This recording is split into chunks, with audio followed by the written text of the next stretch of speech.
नमस्कार दोस्तों, इस दुनिया में कोई भी ऐसा रिश्ता नहीं है जिसमें अपराध न हुआ हो, जो शर्मसार न हुआ हो। उसमें चाहे भाई बहन का रिश्ता हो, चाचा चाची का रिश्ता हो या कोई और रिश्ता हो। आज जो कहानी है दिल को झकझोर कर रख देगी। यह कहानी एक लड़की की है जो क्या नहीं सहा और उसका अंजाम हुआ भोगा भी। दोस्तों, आज की सच्ची कहानी है तेलंगाना की।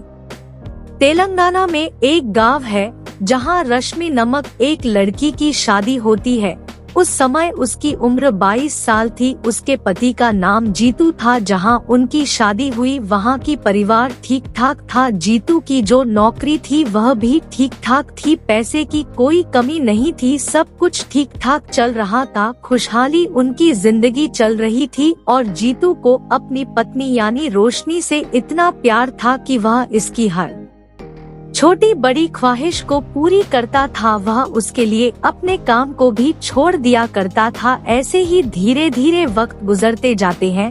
तभी जीतू यानी रश्मि की पति का मौत हो जाता है। रश्मि को गहरा सदमा लगता है। सदमे के बाद रश्मि गुमसुम सी रहने लगती है। घर में लोग क्या काम कर रहे हैं, उसे क्या काम करना है, सब भूल चुकी थी। जिंदगी अजीब तरह की हो चुकी थी। उसके बाद कुछ टाइम ऐसे ही गुजरती है और धीरे धीरे उसकी जिंदगी में बदलाव आना शुरू हो जाता है और धीरे धीरे बदलने की कोशिश भी करती है और अपनी जिंदगी में नया कदम रखती है और सोचती है कि मैं अब जिंदगी को नए सिरे से शुरुआत करूंगी। जब रश्मि की जिंदगी पटरी पर लौटती है, उसके बाद कुछ दिन बाद गांव में अजीब सा मंजर देखने को मिलता है। गांव के कुछ लोग जो एक महिला को चप्पल की माला पहना कर घुमाते हैं, यह कोई और नहीं बल्कि खुद रश्मि थी। लोग पूछते हैं, लोग ऐसा क्यों किया जा रहा है? तो लोगों ने बताया कि रश्मि ने देवर का कत्ल कर दिया है और इसने रिश्ते का खून किया है। इसके पति की मौत हो गई थी और अपने देवर को मौत के घाट उतार दिया, इसीलिए हम इसे जलील कर रहे हैं, रुस्वा कर रहे हैं।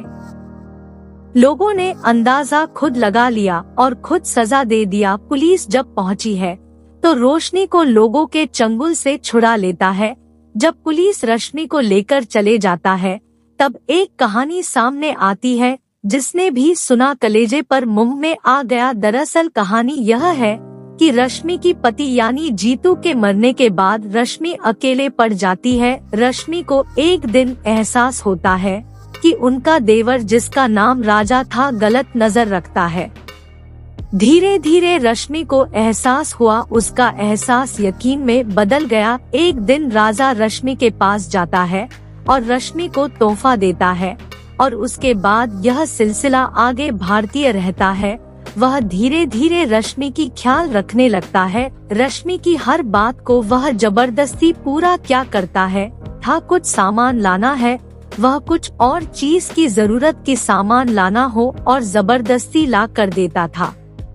यह सिलसिला चलता रहता है। कुछ दिन बाद राजा रश्मि अपने भाभी से कहता है, भाभी तुम्हें जरूरत है पति की और इस जरूरत को मैं पूरा करना चाहता हूँ और मैं तुम्हारे साथ वह सब करना चाहता हूँ जिसे तुम्हें भी जरूरत है, जिसकी मुझे भी जरूरत है। उसके बाद रश्मि यह सब सुनने के बाद उस पर गुस्सा करते हैं, लेकिन राजा बाज नहीं आते हैं।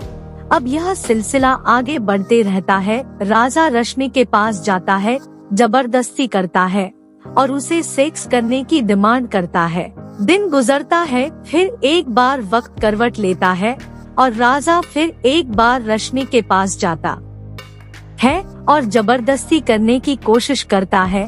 उसी बीच दोनों के बीच नोक झोंक होती है, बात बढ़ जाती है। इसके बाद रश्मि पूरी तरह परेशान हो जाती है। इसके बाद रश्मि दो लोगों की मदद लेती है। मदद लेकर राजा की हत्या करा देती है। हत्या करने के बाद लाश को खेत में फेंक देती है। यह कहानी तब आती है जब रश्मि पुलिस को सुनाती है।